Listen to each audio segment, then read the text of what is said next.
Kiban ayat dari surah Al-A'raf yang mengatakan Allah berada di aras. Mohon penjelasan.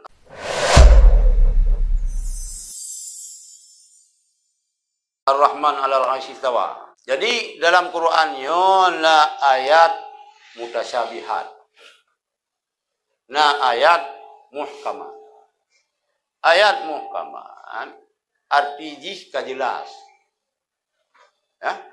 Ayat mutasyabihat arti jis itim keno itim kon yang arti jis na mengandung makna yang maknanya kadang-kadang serupa Allah Taala ngen yang baharunya.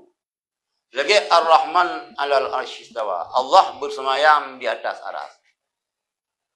Yang sangkan kagedu Allah nyan ayat mutasyabihat. Ayat mutasyabihat. Yo cara memahami ayatnya tafwid dan ta'wil.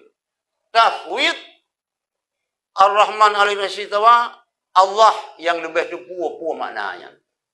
Yang tafwid. Itu yang ada depu makna. Ta'wil kalau tabuh makna lain mesti ta'wil 'alal 'arsy istawa. Berarti Allah yang menguasai aras. Kan geduk di atas aras. Ar-Rahmanu 'alal 'arsy istawa. Allah di atas aras yang bersemayam kan geduk. Gibancit ge kuasai aras. Lagi mana dua periode dengan geduk ba kursi Aceh satu. Mana ji pu geduk ba kursi gubernur nang jajak kau kan gak nyan yang pegang pemerintahan gubernur Aceh. Menan cara miyo bagi tayo urang Ahlussunnah wal Jamaah nyan na ta'wil. Na ta'wil, na tafwid. Tafwidnya terserah Allah. Ana depu mana itu nyo. Kiban mana? Allah Taala yang lebih depu.